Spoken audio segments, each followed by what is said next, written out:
Delhi police के operation gang bast के बाद दिल्ली में कारोबारी के घर लॉरेंस बिश्नोई गैंग के बदमाशों ने ताबड़तोड़ गोलियां बरसाईं। कारोबारी का कहना है कि करोड़ों की रंगदारी मांगी गई थी और ना देने पर घर के बाहर बदमाशों ने फायरिंग की। सीसीटीवी में गोलियां बरसाते हुए बदमाश कैद भी हुए हैं।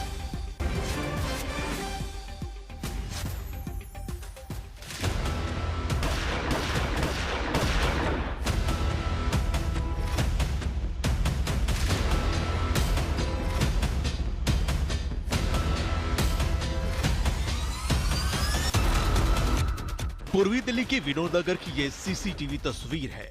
12 जनवरी की रात 11:55 पर बाइक सवार दो शूटर आते हैं और फायरिंग कर गायब हो जाते हैं। दावा किया जा रहा है कि ये दोनों शूटर गैंगस्टर लॉरेंस बिश्नोई के गैंग के हैं। सूत्रों के मुताबिक 5 करोड़ की रंगदारी के पैसे न देने पर इन्होंने डराने के लिए बिजनेसमैन के घर पर फायरिंग की। दिल्ली पुलिस ने इसके बाद कारोबारी के घर AK-47 से लैस 2 पुलिसकर्मी को तैनात कर दिया है। लॉरेंस बिश्नोई गैंग के गुंडों की फायरिंग की इस वारदात ने दिल्ली पुलिस के ऑपरेशन गैंग बस्ट के दावे की पोल खोल दी है। दिल्ली पुलिस ने 48 घंटे के भीतर तमाम गैंग पर कार्रवाई करते हुए 280 गैंगस्टरों को पकड़ने का दावा किया था। 9000 पुलिसकर्मियों के साथ चलाए जा रहे इस ऑपरेशन में कुल 854 बदमाशों को गिरफ्तार किया गया था। लेकिन दिल्ली पुलिस के इस ऑपरेशन के बाद ही पहले पश्चिम बिहार के फिटनेस क्लब पर और फिर विनोद नगर में कारोबारी के घर फायरिंग, दोनों वारदात की जिम्मेदारी लॉरेंस गैंग ने ली है। तो क्या माना जाए, अपराधियों के मन में दिल्ली पुलिस का कोई खौफ नहीं? हिमांशु मिश्रा के साथ अरविंद ओझा, दिल्ली आज तक।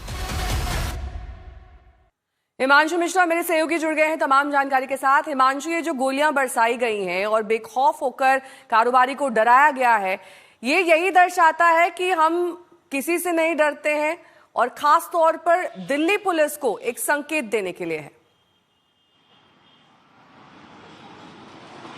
बिल्कुल, देखिए 48 घंटे तक पुलिस एक तरफ तो ऑपरेशन गैंग बस्ट चलाती है, वहीं दूसरी तरफ कुछ अपराधी, इनमें देखिए कुछ तो जेल में बंद है। हाशिम बाबा जेल में बंद है, लॉरेंस बिश्नोई जेल में बंद है, नीरज भवाना जेल में बंद है, जो ये मेन जेल में बैठे हैं और इनके कुछ गुर्गे जो विदेशों में बैठे हैं, ये मिलकर के लगातार जबरन उगाही की जो पूरी रंगदारी का जो कारोबार है वो उसको चला रहे हैं। बीच में देखने में आया था कि इस तरीके की कॉल्स बहुत ज्यादा बढ़ गई थी, लेकिन लगातार पुलिस की कार्रवाई के बाद कुछ कम हुआ था।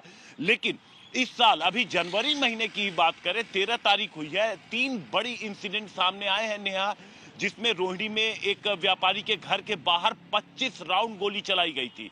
उसके बाद हमने देखा पश्चिम बिहार में जिम के बाहर गोली चलाई गई, 2 राउंड फायरिंग वहां की गई और पूर्वी दिल्ली में, और खुलेआम धमकी देते हैं, अपने नाम से धमकी देते हैं और बाकायदा इन्होंने अपने जो पूरे माफिया जो पूरा गैंगस्टर्स हैं, इन्होंने अपने एक साथ मिलकर के एक नेटवर्क, एक सिंडिकेट बना लिया है, जिसमें हथियारों की सप्लाई से लेकर के नए जो शूटर्स हैं उनकी सोशल मीडिया के जरिए भर्ती, ये पूरा काम आराम से चलता है।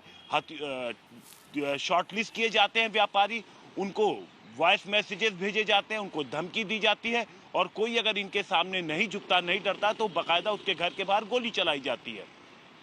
पुलिस के ऑपरेशन के तुरंत बाद जो 2 वारदातें दिल्ली में हुई हैं, वो निश्चित तौर पर परेशान करने वाली हैं कि आखिर पुलिस कौन सा अब नया तरीका अपनाएगी ताकि इन जो जेल में बंद बैठे जो गैंगस्टर्स हैं इन पे रोक लग सके। ठीक है, बहुत बहुत शुक्रिया।